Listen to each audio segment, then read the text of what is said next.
Mesdames et messieurs, bonsoir. Nous sommes donc à Conflit de Génération. Et je rappelle que Conflit de Génération, c'est 4 générations de personnes et qui parlent de choses, et d'autres, de sujets intéressants, n'est-ce pas? Et naturellement, on n'est pas toujours de la même opinion sur un sujet donné. Mais aujourd'hui, je sens qu'on va avoir des conflits aujourd'hui parce qu'on va parler d'un sujet extrêmement intéressant. Mais d'abord et avant tout, je présente l'équipe. C'est une belle équipe avec Valérie Heurtelou. Comment ça va, Valérie? Bonsoir, ça va bien. Avec Naïka. Comment ça va, Naïka? Ça va, merci. Et toi? Oui, ça va toujours bien. Et Colline, comment ça va? Bonsoir, ça va bien, merci. Ouais, alors donc, Conflit de Génération, c'est les couples mixtes aujourd'hui. Et je vous dis, en dehors des ondes comme ça, on a dit que il me semblait, moi, quand j'ai commencé à évoluer au Canada, qu'il y avait davantage de couples mixtes, mais du côté des hommes noirs avec des femmes blanches.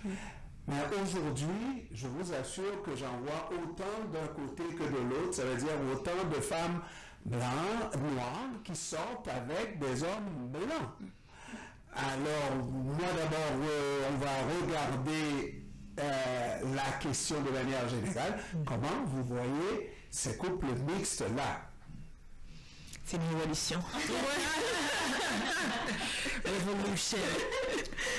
Mais je pense que c'est normal aussi là, au Canada de voir de plus en plus de couples mixtes. On est exposé à plus de gens, il y a plus d'immigrants d'un peu partout. On dit noir, blanc, mais ça pourrait être n'importe quoi, latino, noir, asiatique, noir, comme il y a... Tout est possible. Fait que je pense que c'est un peu inévitable. Juste parce qu'il y a trop de... Mais pas qu'il y a trop de gens. Mais oui, il y a trop de gens. Il y a plein de communautés différentes, surtout à Montréal et Toronto, Vancouver, ce sont des villes qui sont très multiethniques, donc c'est comme inévitable que ces rencontres-là se fassent et ça fait partie de l'évolution de l'humain, j'ai l'impression là, que comme il y a de plus en plus de bébés mixtes aussi, puis des familles avec des réalités différentes, donc c'est intéressant. Ouais, mais dans la même lignée, dans le sens qu'on est vraiment de plus en plus, puis j'ai quand même l'impression qu'on se mélange un peu plus qu'avant, puis je pense aussi que c'est le fait que notre génération est un petit peu libre, dans le sens qu'auparavant, j'ai quand même l'impression que les gens évitaient de se mixer, évitaient d'aller voir ailleurs, parce que justement, on voulait vraiment recentrer puis rester avec les nôtres. Mais aujourd'hui, j'ai l'impression qu'on est vraiment plus mix, puis on n'hésite pas à se mélanger si on veut. Là. Il y a une ouverture d'esprit. Exact. Ouais. Mais vous n'êtes pas de celles qui nous disent les petits bébés là! Non. On dirait trop blanc c'est pas bon, trop noir c'est pas bon, c'est le juste milieu qui est bon. Café, ouais, c'est ça.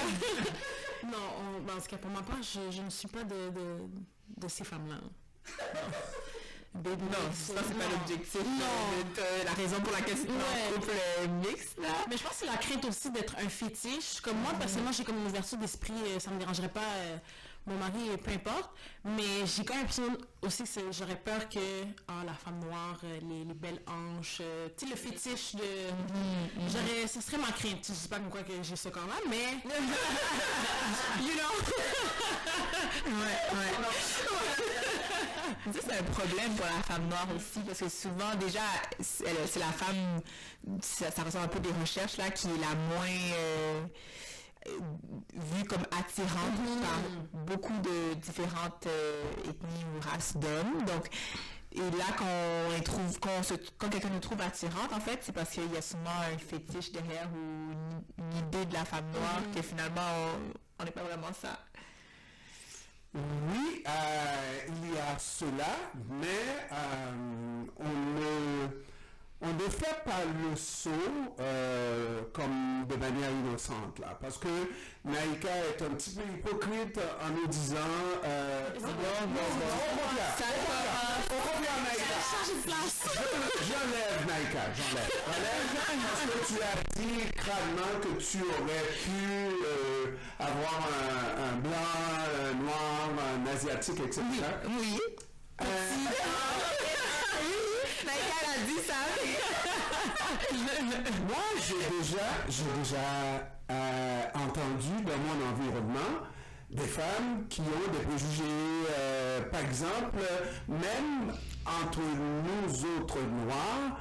Je connais une femme qui m'a dit, moi, un homme de 5 pieds et quelques pouces, là, non. Tout comme... confondu. Mais ça c'est un préjugé, on s'entend. Non, ce sont des préférences. Ce sont des... Et dans les préférences, ça peut aller pour la couleur aussi. Moi, ça peut être non, tout comme on va trouver un blanc qui va nous dire jamais une noire, une blanche qui va dire jamais un noir. C'est pas du racisme, c'est des mélanges, c'est des goûts qu'on peut avoir, non? Mais c'est à savoir d'où viennent ces préférences-là. Si je dis je serais jamais avec un blanc, mais c'est à savoir pourquoi, comme qu'est-ce qu'il y a derrière à bien élevé, c'est un homme qui est devant moi, c'est une personne, c'est un être humain, c'est quelqu'un qui pourrait autant subvenir à un besoin qu'un homme noir, qu'un homme asiatique, peu importe. Donc c'est à savoir d'où vient cette préférence. Puis des fois, c'est d'où est-ce que ça provient, c'est là ce qui est malsain un peu. Donc ouais. Et c'est sur moi parce que je pense pas que tu le sais le pourquoi. Comme si il prend pas le temps pour y réfléchir, aller au fin fond de l'intérieur de toi-même. Tu sais pas pourquoi, finalement, ça t'attire pas. Tu penses que c'est simplement physique, c'est des goûts et ça se discute pas, mais des fois, il y a une raison cachée derrière, dans ton subconscient. Je pense que c'est justement ce que tu as été exposé à la maison à un jeune âge, qu'est-ce que tu as vu dans ton entourage, les couples, tes parents, tes oncles, tes tantes, qui forgent tes préférences, puis rendu à l'âge adulte, c'est tellement ancré en toi que tu vis avec, comme on dit, c'est mes préférences, mais souvent, il y a quelque chose derrière tout ça. C'est pas toujours raciste, là, mais je pense que c'est fondé dans tes perceptions. On va dire que le blanc et le noir sont très différents. Très différents physiquement, oui, sur la couleur de la peau, il y a les narines, n'est-ce pas? C'est très très différent. Alors, moi-même, je parle des critères de beauté connus. Pour le blanc, c'est le blanc aux yeux bleus. Bon, c'est comment je dirais, traditionnellement, c'est comme ça qu'on présente. Et puis la belle femme blanche, c'est une blonde. On dit qu'elle est un petit peu tata là, mais généralement, c'est la blonde qui est belle. Alors, moi, quand une femme blanche me regarde et me trouve beau, mais pourquoi me trouves-tu beau? Est-ce que c'est à cause de mon nez? J'ai un beau nez à kilo? Pourquoi? Mais je pense que des fois on a cette crainte-là, comme on dit tout à l'heure, c'est exotique, là, une femme noire, un homme noir, c'est différent, c'est quelque chose de nouveau. Une nouvelle culture. On apprend des choses, on connaît des mots en créole, on est excité. C'est donc bien bon le beau. C'est passé. Mais ça s'arrête là. Des fois, c'est juste un fétiche, quelque chose qu'on va aller satisfaire, puis on passe à autre chose après. Et si on fait ça, c'est peut-être pour le badaboum, pas pour le mariage. Pas pour le mariage. Hein? Le fétichisme, c'est l'instant de quelques heures. Le mariage, n'est-ce pas? Oui, c'est sûr que ça arrive des fois que les gens n'envisagent pas la femme noire ou l'homme noir, par exemple, comme un partenaire de vie, mais juste un partenaire de moment. D'un instant.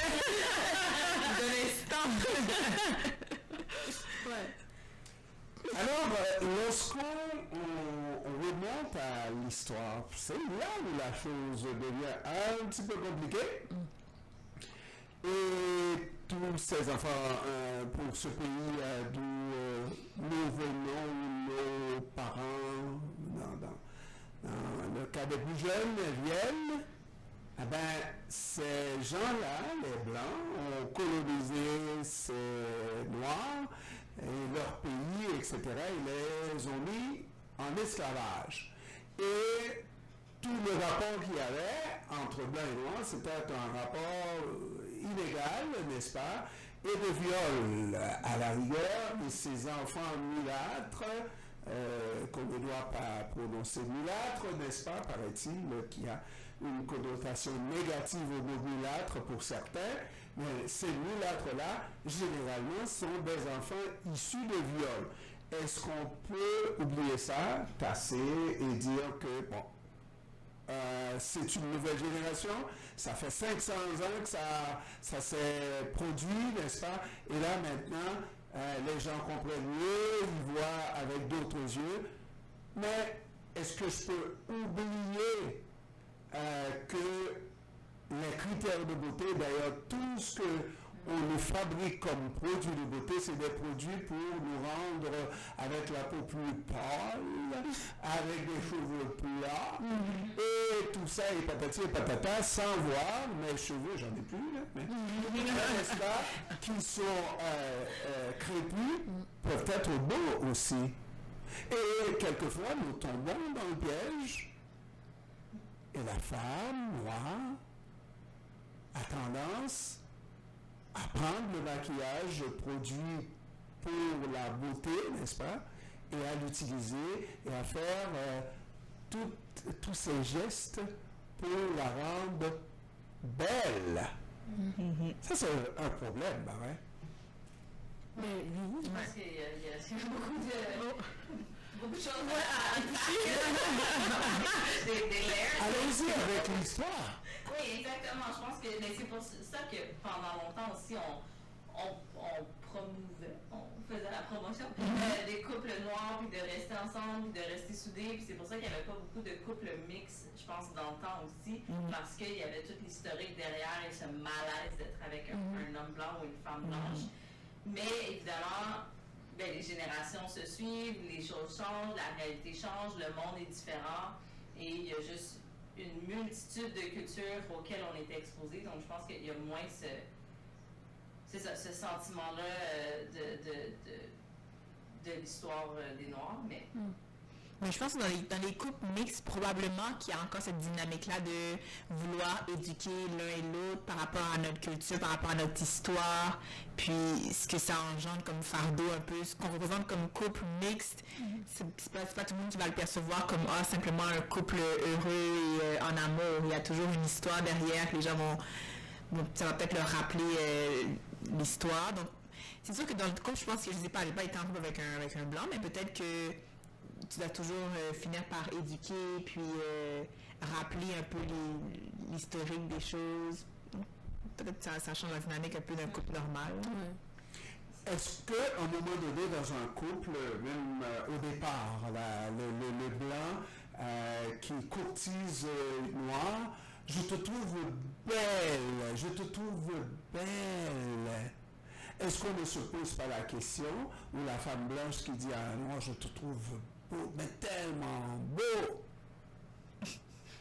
Est-ce qu'on ne se pose pas la question, est-ce qu'elle me trouve vraiment beau? Est-ce qu'elle me trouve vraiment belle?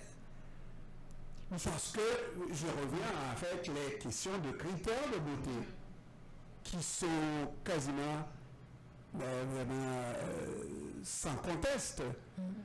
Bleu aux yeux bleus, je n'ai rien de bleu aux yeux bleus, pourquoi je serais beau? Mais c'est triste qu'on se pose la question.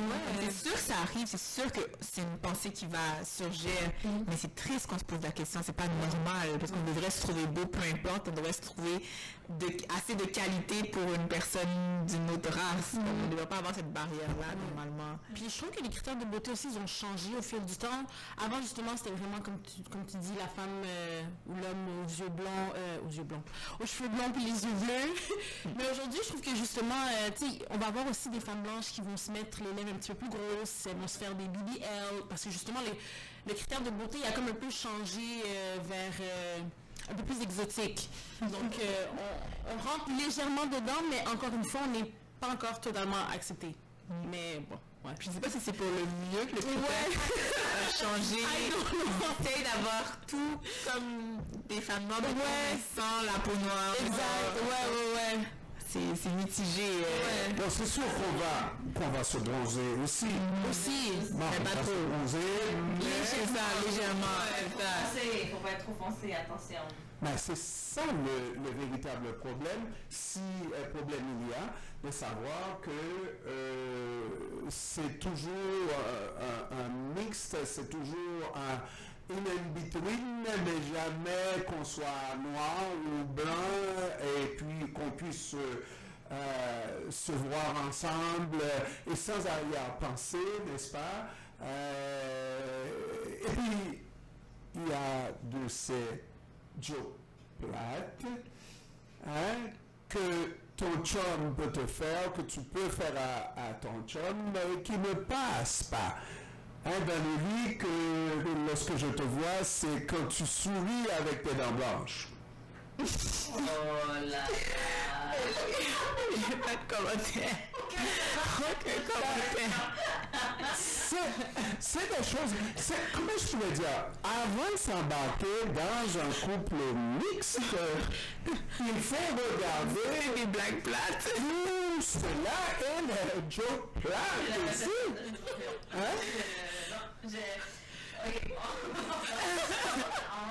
Plus sérieux. Regardons un autre angle plus sérieux, oui. Dans le sens que je pense que le point est bon. Qu'il y a certaines choses qu'on peut ne peut pas dire avec qui on est, la culture d'où la personne vient et tout. Et ça, c'est des choses qu'effectivement, il faut discuter assez tôt dans la relation pour éviter des frictions, les traditions, les façons de faire et tout ça. Je pense que c'est important d'établir les bases sans mentionner les jokes plats, mais les vraies choses. Là. On se parle des vraies choses en tant que couple mixte parce que ça ne sera pas nécessairement facile. Le regard des autres, des fois, peut être lourd, surtout d'un point de vue familial. Les étrangers, on s'en fout, mais est-ce que la famille va accepter l'autre? Ça, c'est réel. Ça, il faut en parler. Mais des fois, les étrangers aussi, c'est comme tout aussi pire. Là. Tu croises un couple mixte dans la rue, puis quelqu'un va le dévisager comme si la femme noire, c'est une traîtresse, ou bien l'homme blanc, il est bizarre pour aimer une femme noire, ou bien vice-versa, l'homme noir, qu'est-ce qu'il fait avec une femme blanche. Des fois, les étrangers aussi, ils se font une opinion rapide en voyant un couple mixte. Basé sur leurs préjugés, là, des stéréotypes. Alors, ça c'est pour les autres. Moi, je suis tellement d'accord avec Valérie qui amène le point de la famille. Ça, c'est un véritable hic. La personne peut ne pas avoir de préjugés, mais pas du tout de préjugés. Mais sa famille et le regard, comme vous avez dit, là, souvent, c'est des regards inquisiteurs et des regards qui vous mettent mal à l'aise, n'est-ce pas? Mais ça, c'est encore un moindre mal, puisque nous sommes des adultes, nous avons vu neiger, nous avons déjà entendu, il y a une manière de repousser ces attaques qui nous réussissent quelquefois. Cependant, et plus sérieusement, voilà, Valérie qui voulait du sérieux, c'est les enfants.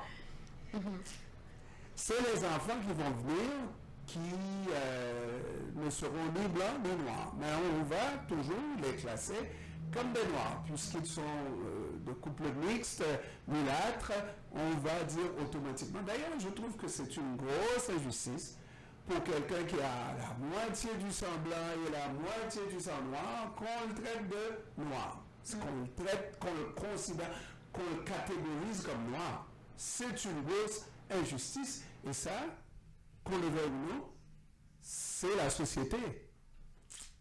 C'est comme ça que fonctionne la société. Oui, mais c'est pas injuste d'être noir, c'est injuste d'être noir dans notre société actuelle. Parce que c'est pas un fardeau que le jeune a d'apporter comme... Non, mais on devrait le considérer comme moitié. C'est deux héritages, hein? Il a deux héritages, blanc, noir. Il devrait pouvoir choisir entre blanc ou noir. Maintenant, on le classifie automatiquement dans le tiroir des noirs.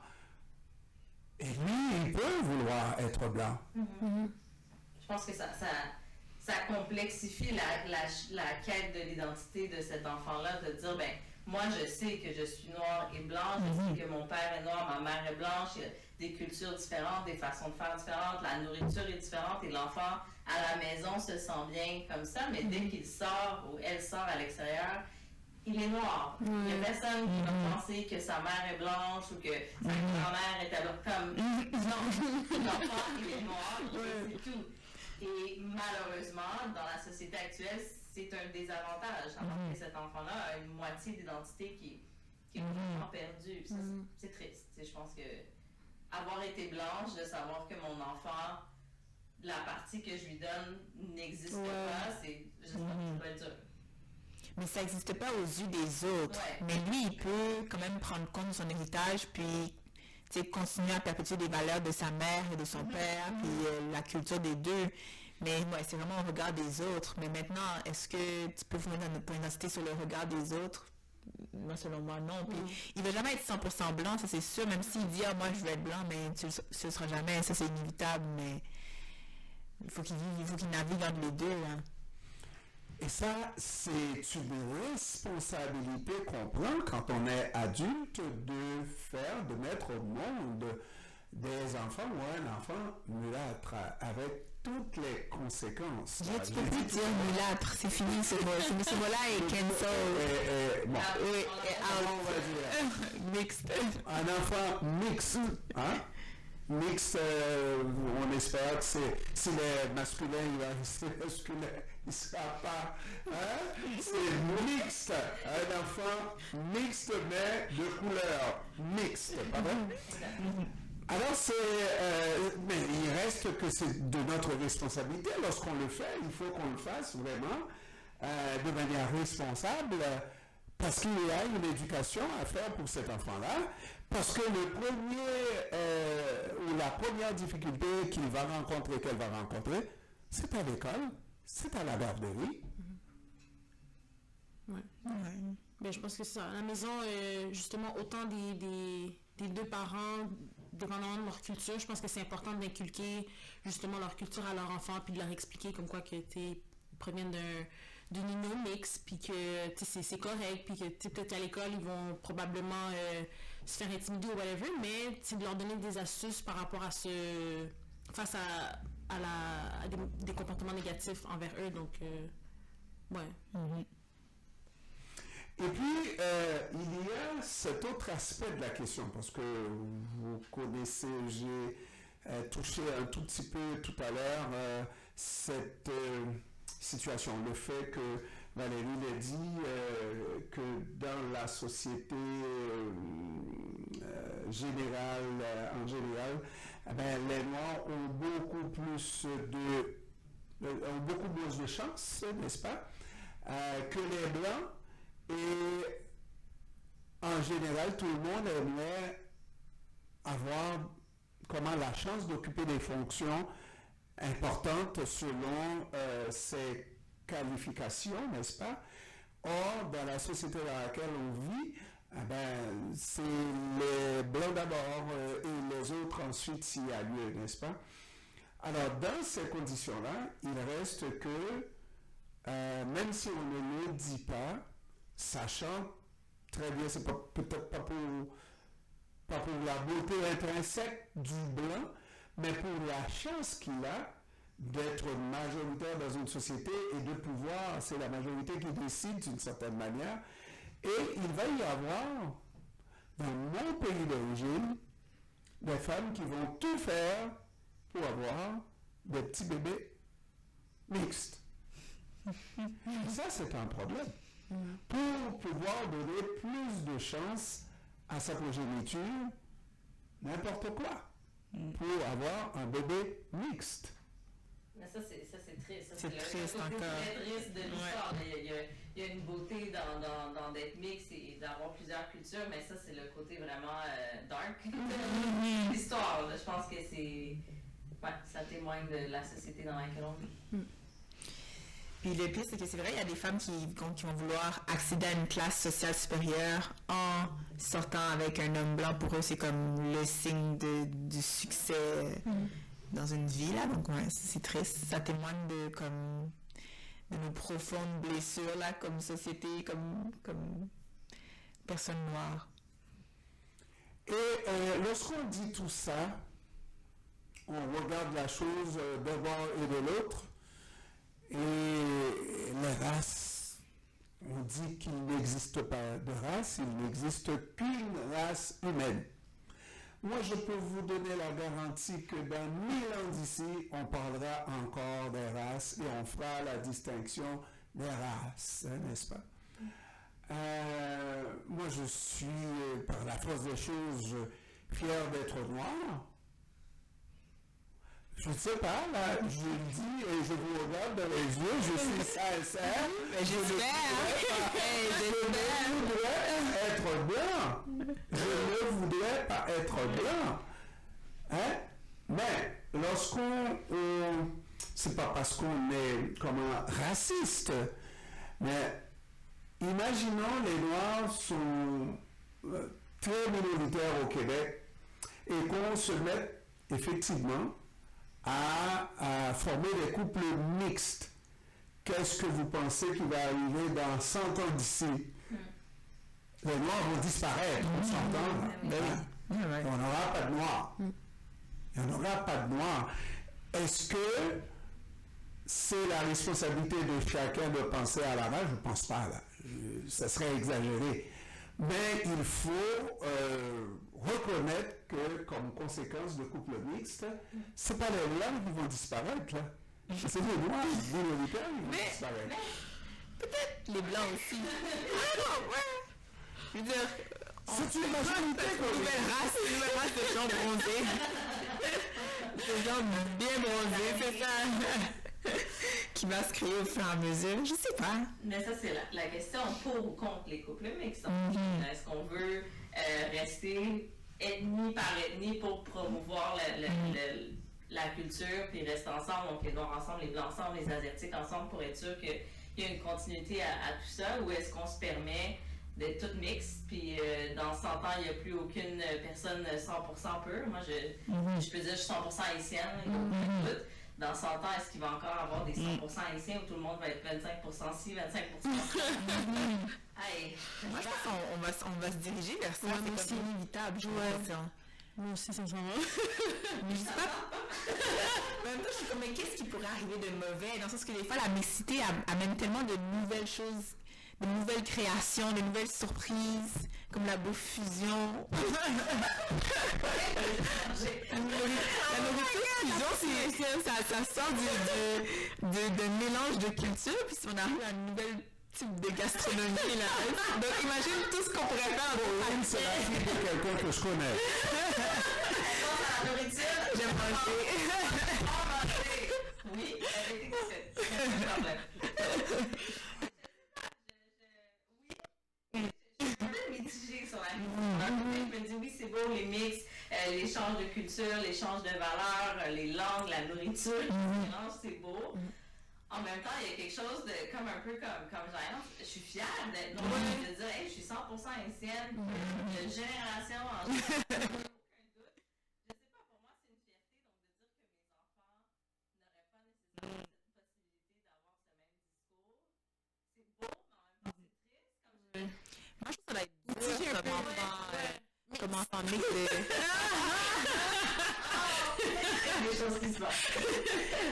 Ça va être dur comme enfant mix de naviguer à travers les cultures, surtout que tu les maîtrises. Mais, je veux dire, c'est dur de maîtriser deux cultures pleinement, disons, maîtriser deux langues pleinement, pour vraiment que les parents le veuillent. Donc, finalement, tu finis par apprendre des aspects de ta culture dans chaque côté de ta famille, mais c'est comme t'es pas 100% haïtien ou 100% blanc, t'es un peu de tout. Ça va être dur de naviguer à travers ça. Oui, puis puis au final, de côtoyer des enfants justement qui sont issus d'unions mixtes. Comme je dis, le côté est beau, elle parle espagnol et coréen. Wow, ouais. Mais c'est un peu, tu sais, un langage brisé dans les deux. Elle n'est pas 100% fluide en espagnol, pas 100% fluide dans... Fait que là, je sais pas, ça doit être difficile justement de pas avoir cette identité-là, si tu t'identifies trop à un, ben c'est le parent qui est un peu triste, elle a perdu la langue, elle t'en rejettes une. Ouais. Je sais pas, ça doit être, comme tu dis, ça doit être difficile d'être cet enfant-là qui est dans le milieu de cette culture. Je me dis qu'ils adoptent souvent la culture de où est-ce qu'ils sont. Parce que si t'es au Québec, même si t'as un parent espagnol, un parent coréen, tu vas finir par cette québécois, parce que dans le sens que c'est ça qui est plus facile, c'est ton quotidien. Le reste, c'est à la maison. Bon, tu apprends les deux langues, tu apprends les deux cultures, mais tu vas finir par adopter ta culture de ta société d'adoption, finalement. C'est ça. Alors ça nous amène à regarder, à revenir à la base de la chose, parce que pour moi, il y a très peu de chances que je change, que ma culture, n'est-ce pas, et je m'accouple, n'est-ce pas, avec... Mais pour vous, c'est l'avenir, n'est-ce pas? Ça peut être un blanc comme un noir, je regarde le ciel en face de moi. Ça peut être... Mais quand elle dit toutes les races, hein?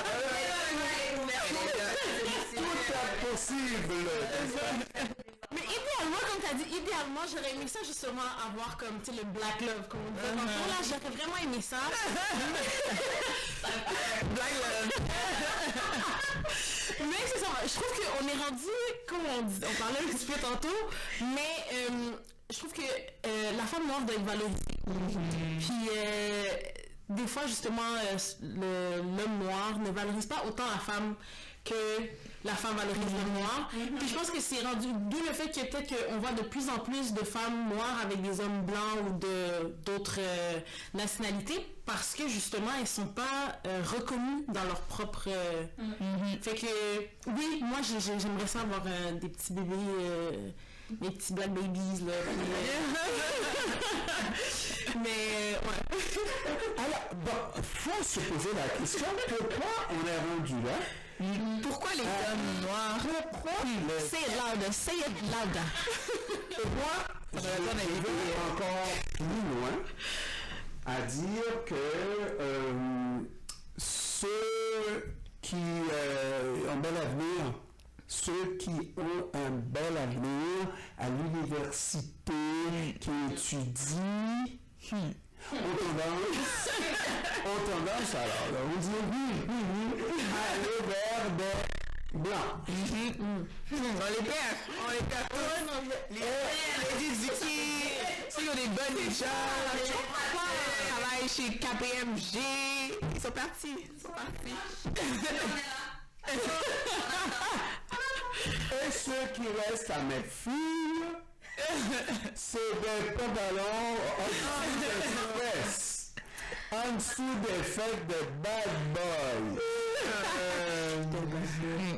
Alors, pourquoi c'est comme ça? La question. On aurait dû inviter un jeune homme noir. On pourrait comprendre parce que je pense que ça va loin. Moi, ma théorie, c'est que ces hommes noirs-là, ils grandissent dans des familles, évidemment, avec des femmes noires. Donc, leur mère, qui est leur principale figure de femme noire, ben, déjà, la mère, elle les surprotège. La mère, peut-être, les mères noires sont peut-être un peu agressives. Je sais pas, peut-être que... Non, mais c'est vrai. Comme, ils sont surprotégeantes, mais ils sont aussi surcontrôlantes, des fois agressives, des fois émotionnelles, elles parlent fort, dérangent. Donc peut-être que l'homme noir associe la femme noire à tout ça, à juste problème, mal de tête. Moi, ça, c'est ma théorie. C'est ma théorie. Parce que je ne veux pas parler beaucoup, là. Mais là, vous me touchez.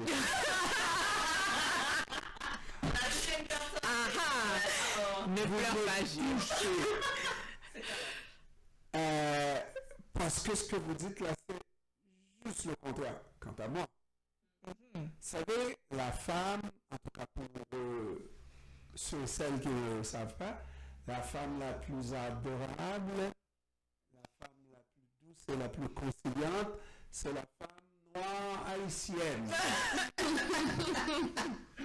Tu fais quelque chose, tu demandes de te pardonner. Si tu demandes de la bonne manière, tu vas être pardonné. Alors que moi, je parle. Il faut que tu fasses un cours pour enseigner ça aux jeunes hommes noirs. Parce que, bon, ils n'ont pas d'expérience. J'en vois les femmes québécoises, quand ça va pas bien, c'est d'avoir Ça crie. Sinon, j'appelle la police.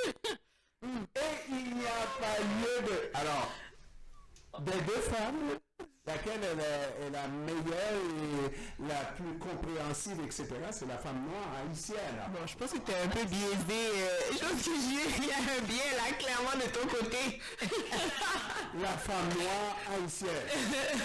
Tout comme il y a quelqu'un qui m'a dit que dans une nouvelle vie, il faudrait qu'elle, c'est une femme, revienne en homme, et un homme haïtien qui ne fait rien à la maison, qui ne fait pas de vaisselle, rien de tout ça. Et ça, c'est une autre question.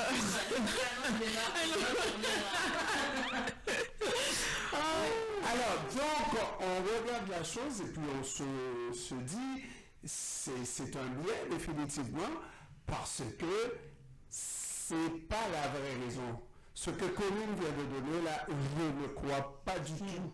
Et c'est vrai, je le dis sans complaisance, c'est un faux prétexte. Mais alors, quelle est ta théorie, Jules? C'est même pas ma théorie.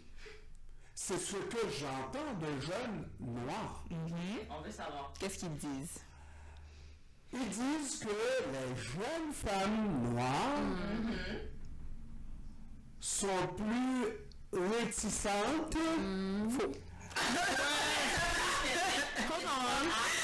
Elles sont plus réticentes à être consentantes. Alors que les femmes québécoises sont toutes oui, et puis ça y est, là. Ça dépend que les femmes noires sont pas dociles, sont agressives. Ça revient à ce que je te dis. C'est juste dans d'autres termes, justement, mais ça revient à la même chose. Il y a une nuance. Elles veulent se faire câliner, elles veulent se faire dorloter. C'est pas bang bang. C'est pas bang bang. On s'entend?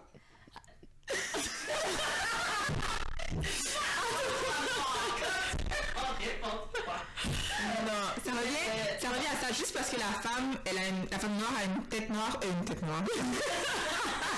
Une tête sur les épaules qu'on va dire que elle est confrontante, elle est pas d'accord avec moi, elle est difficile, on dit en bon montréalais, elle bat des pauses. Parce qu'elle fait semblant comme si elle était quelqu'un qu'elle n'était pas. Mais alors que finalement, on a un comportement tout à fait normal. C'est les hommes noirs qui changent leurs critères face à femmes blanches ou bien femmes noires. Alors, on va dire les vraies affaires. Lorsqu'on a connu la facilité, il est difficile de revenir à des réticences, n'est-ce pas? C'est comme ça. La femme québécoise est plus à ce niveau-là, plus docile, et puis il n'y a pas de contrainte, il n'y a pas de difficulté, quand ça va. Mais il ne faut pas généraliser. C'est un stéréotype. C'est une idée peut-être que les gens croient que c'est ça la réalité, alors que c'est un stéréotype. La même façon qu'on dit la femme noire est agressive. Ben oui, c'est sûr qu'il y a des femmes noires qui sont agressives, mais je suis sûre qu'il y a tout autant de femmes blanches qui sont agressives. On n'en parle pas, ça fait pas partie du stéréotype. Donc, pour moi, c'est je sais pas, je trouve que c'est plus deep que ça. Il doit y avoir quelque chose. Ça peut pas être ça. Puis aussi, quand on parle de docilité, peut-être qu'il y a un aspect culturel aussi avec la femme noire, parce que, mine de rien, on est élevé différemment que des femmes québécoises. Nos parents sont peut-être un peu plus sévères, un peu moins de sorties, un peu moins de traînées à l'extérieur de la maison. Donc, c'est sûr qu'au final, oui, on va être plus difficile, parce que peut-être qu'au niveau culturel, notre approche n'est pas la même dans une relation amoureuse, surtout quand on est jeune. Mais c'est pas qu'on est difficile, c'est parce qu'on vient avec un bagage. Là. Alors, on va dire les vraies affaires, là. C'est pas vrai qu'une femme haïtienne qui se respecte va rentrer dans une relation amoureuse pour un soir, une nuit, etc. du premier coup. Tandis que, oui, une relation sur le long terme, ça va évoluer.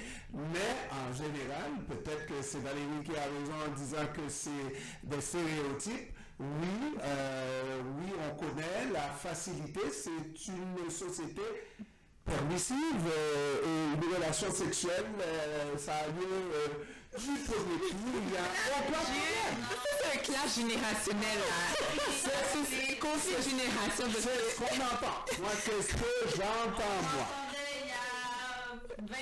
Oui, c'est ça, on n'entend plus ça, parce que de nos jours, une femme peut se respecter et avoir une relation sexuelle au premier soir. C'est pas une question de respect de son corps ou quoi que ce soit, c'est différent. Les temps ont changé maintenant. Si tu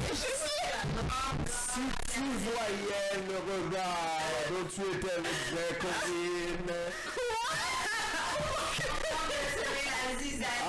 si tu voyais le regard, Un conflit intergénérationnel. le regard, il n'y a pas de conflit.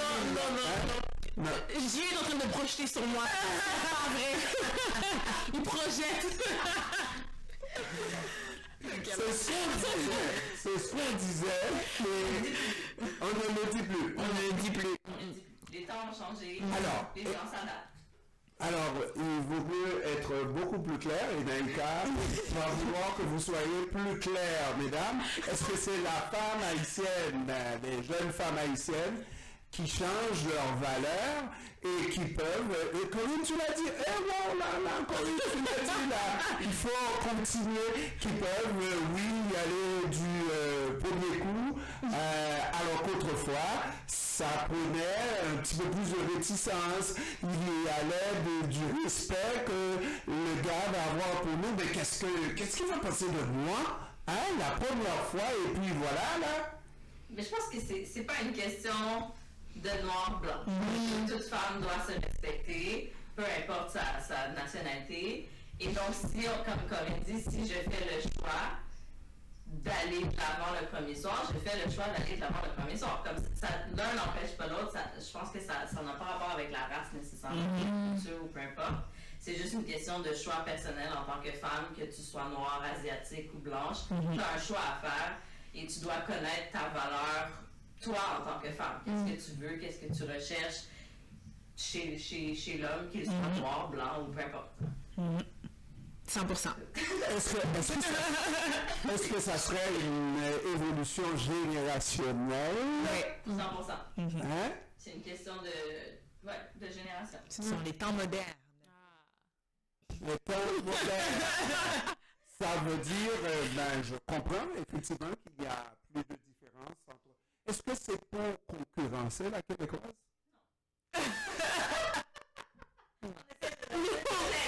Non, mais j'essaie de comprendre parce que vous avez tendance à perdre toutes vos armes et vos munitions qui partent, qui vous laissent... et si vous voulez concurrencer, il faut être compétitif. Je ne sais pas si c'est concurrencer, mais je pense que c'est s'adapter à la société moderne. Donc peut-être que ça n'arriverait pas dans nos pays d'origine, mais ici, société moderne, les mœurs sont différentes, il y a moins de tabous, les gens sont plus libres, donc ça vient avec une liberté dans tous les sens. La liberté, c'est pas toujours, parce qu'on l'a déjà dit, liberté maladie, il faut se rappeler ça, parce qu'il y a toujours des conséquences à ça. Il y a toujours des conséquences. Ça veut dire que on ne parle de personne ici, là. Ça veut dire que rencontrer quelqu'un, aller au lit le même soir, il n'y a aucun préjugé, il n'y a aucun doute que la personne peut nous juger, cette même personne-là peut nous juger, et ça importe peu, ou si la personne nous juge, ben ce sera son jugement, et puis on s'en fout, c'est comme ça. Ouais, c'est exactement comme ça. On s'en fout. En fait, c'est soit la personne ne nous juge pas parce que c'est une norme, ou soit elle nous juge, mais on s'en fout. C'est un choix que les deux individus ont à faire. Donc l'homme a un choix à faire dans la situation, la femme a un choix à faire. Une fois qu'on consent qu'on y va, là, ben c'est ça, le choix est fait, on passe à autre chose après. Puis pourquoi on parle de respect de la femme? Mais l'homme aussi, il est là au premier soir. L'homme aussi s'est lancé dès le premier soir, alors pourquoi est-ce que lui, il se respecte moins? Alors, donc, la question, c'est est-ce que l'homme et la femme sont pareils? Mais voilà la question. Voilà. On l'attendait. Est-ce que effectivement l'homme a la possibilité de se ramasser avec une grossesse non désirée? C'est des conséquences qui sont différentes. Oui. Alors, j'imagine que oui, l'homme va être père éventuellement pour une soirée arrosée, n'est-ce pas? Mais il reste que c'est la femme qui va avoir à porter l'enfant et qu'on le veuille ou non, c'est beaucoup plus de responsabilité. Un enfant a toujours une mère, mais pas toujours un père. Non? Oui. C'est vrai. Là-dessus, t'as raison. T'as raison, mais c'est pour ça que la femme doit faire un choix intelligent et éclairé et se protéger si on décide de... Mais revenons au fait que nos jeunes hommes, parce que là, quand on parle de jeunes qui vont regarder du côté et qui vont se mettre en couple avec des blanches, regardons qui ils sont. Ils sont nos fils, nos cousins, nos frères, et on connaît tous quelqu'un qui est en couple avec une blanche.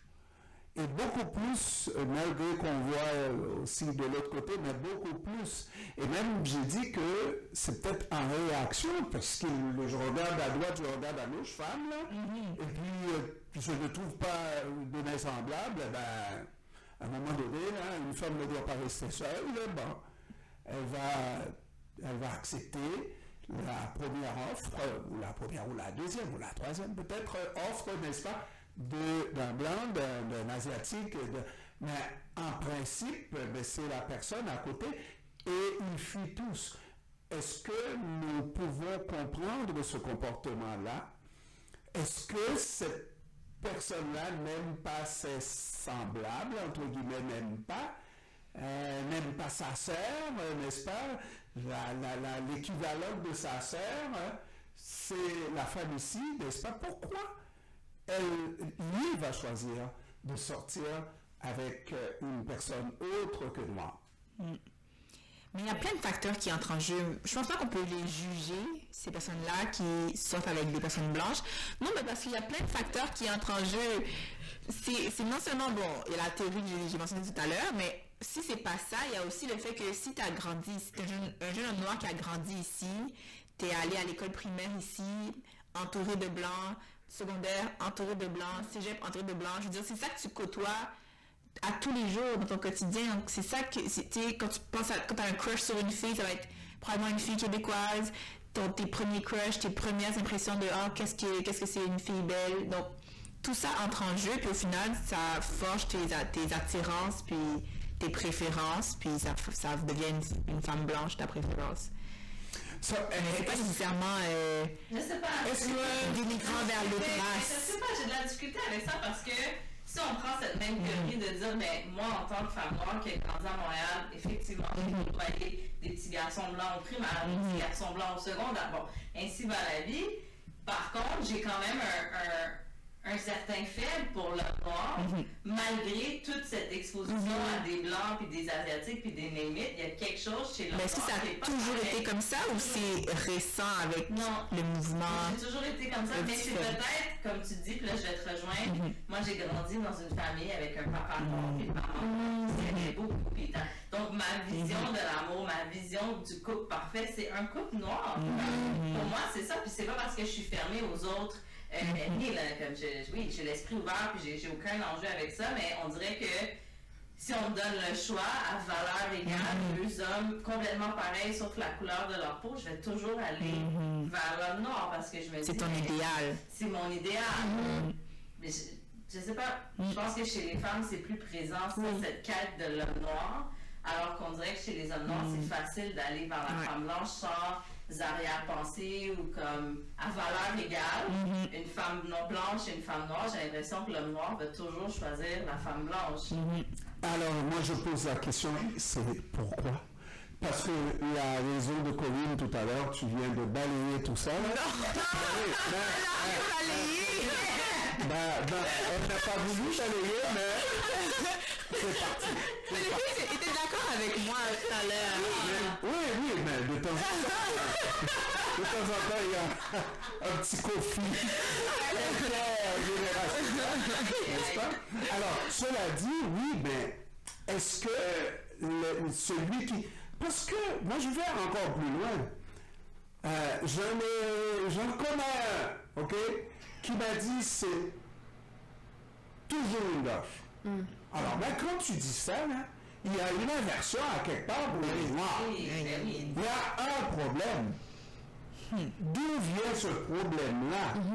Est-ce que ça nous dévalorise? Est-ce que c'est ce que je veux dire? Est-ce que cette personne-là s'aime? Parce que c'est mon équivalent, n'est-ce pas? La femme noire.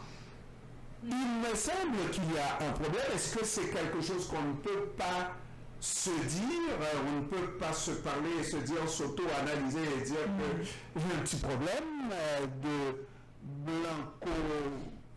Je sais pas là. Il y a un produit. Même pas là, c'est blancophonie. Non, mais là, je suis tout à fait d'accord avec toi, Julie. C'est sûr que ça s'ancre dans l'estime de soi, l'amour de soi, l'amour de sa culture, de sa famille. Comme toi, si tu as un exemple de parents noirs qui s'aiment devant toi, si tes parents aussi t'ont transmis cette valeur-là de t'es noire, t'es belle, t'es aussi belle que tout le monde, sinon plus belle en fait, t'es intelligente, tu peux faire n'importe quoi. Tu sais, il y a des valeurs que les parents aussi doivent transmettre aux enfants. Et si c'est pas fait ce travail-là de valorisation, ben, l'enfant entre dans la société puis finalement se fait dévaloriser à force d'être entouré de blancs qui te trouvent pas beau. Donc, ça joue après sur ton attirance. Wow. Alors, parce que moi, je me souviens, mon fiancé, Zenga, il me disait toujours que ses parents, quand il était petit, il était devant un miroir, puis il disait, toi, t'es un bel homme noir. Toi, t'es beau, t'es un beau jeune garçon. Regarde comment t'es beau, regarde ta peau, regarde tes traits. Et c'est quelque chose que ses parents ont vraiment beaucoup travaillé. Ses parents aussi l'ont aussi menacé de ne pas amener des amis noirs à la maison, mais il y a eu ce travail-là de valorisation de la culture aussi, puis de la beauté noire. Donc, c'est vrai que si c'est pas fait ce travail-là, tu te perds dans la société, là. Alors, donc, c'est beaucoup de choses. Et lorsqu'on repasse l'histoire, comment on nous a, nous les Noirs, inculqué c'est que la beauté, eh ben, c'est tout ce qui est blanc, n'est-ce pas? Et on raconte même l'histoire d'un mulâtre qui invite ses amis footballeurs à sa piscine. Ses amis sont essentiellement en Haïti, là, des Noirs. Il était le seul mulâtre. Et puis on dit qu'il y en a un même qui, après un plongeon, s'est relevé la tête en faisant les gestes de...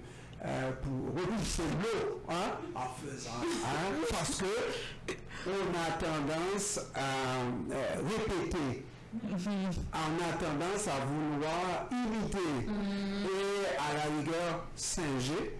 Et c'est un petit peu quelque chose qui a changé chez la femme noire, qui commence à être de plus en plus au naturel. En laissant de côté ces produits de beauté qu'on appelle, mais de quelle beauté noire? Est-ce qu'on met en valeur la beauté noire? Non. On veut nous blanchir la peau, nous lisser les cheveux, n'est-ce pas? Et ça, quand on se laisse prendre dans le piège, alors on n'en sort pas. Moi-même, j'ai dû me dire qu'il y a une belle femme blanche, une femme blanche peut-être belle et très belle, mais une femme noire peut-être belle et très belle aussi. Et si j'ai dans mes yeux la beauté, elle est blanche, il y a un problème. C'est sûr, c'est sûr.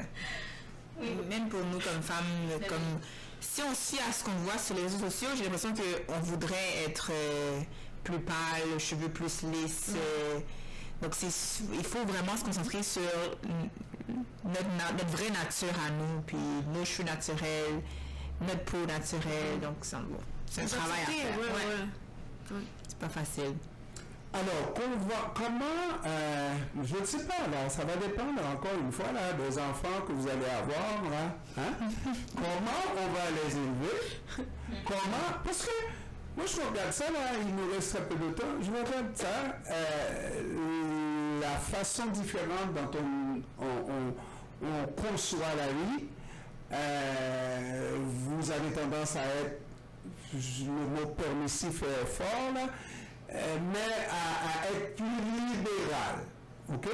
Et plus ça va, plus il va y avoir de ces mariages mixtes, n'est-ce pas? Plus il va y avoir moi j'en ai 2 et puis j'en suis fier, mais si ces jeunes-là se marient avec des blancs et blanches, n'est-ce pas? Eh bien, ça va encore pâlir la race et pâlir, et puis à un moment donné, bon, j'en aurai plus de familles noires, n'est-ce pas, de petits-enfants noirs, n'est-ce pas, on n'aurait que des blancs, etc. Mais bref, il y a une façon d'élever les enfants, n'est-ce pas, pour qu'ils soient fiers de leur origine, n'est-ce pas? Je pense que c'est justement, ça passe par les parents, même pour un enfant mixte, de lui présenter les deux cultures, les deux religions, peu importe la valeur égale. Tu es autant noir qu'asiatique, les deux sont importants, on va voir les grands-parents à la même fréquence, on parle les 2 langues à la maison, donc c'est vraiment un travail qui doit se faire à la maison, mais oui, si on se fie aux tendances, il va y avoir de plus en plus de mixtes, et on va avoir de plus en plus d'enfants qui ont 3, 4, 5 nationalités dans le background.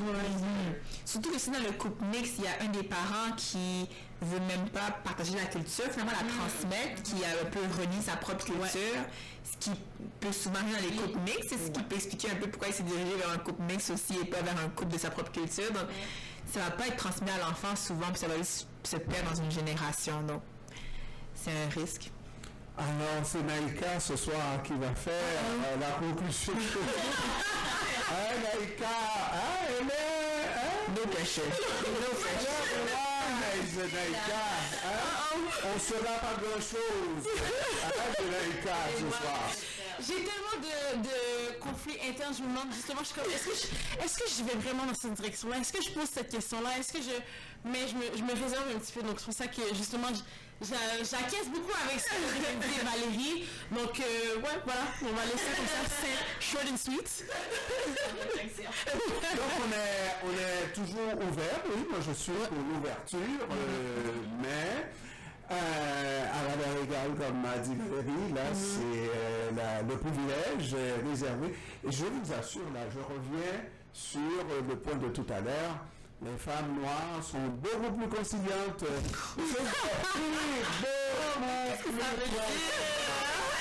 Compliment? Ça n'a pas l'air de compliment. Beaucoup plus conciliantes parce que la Québécoise, lorsqu'elle t'expulse de la maison, c'est toujours en hiver à moins 30. Oh my Dawa! Sinon, j'appelle la police. Chez lui, laisse-moi une chat. Dawa! Et puis, plus tu en mets là, plus tu l'énerves. Est-ce que c'est L'histoire. Aux Haïtiens. intéressant.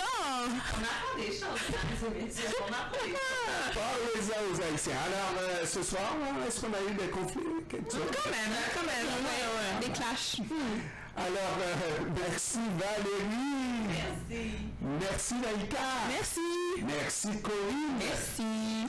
Merci mesdames, messieurs d'avoir suivi cette émission jusqu'à la fin. Il faut la partager cette émission. Merci. Au revoir. À la prochaine.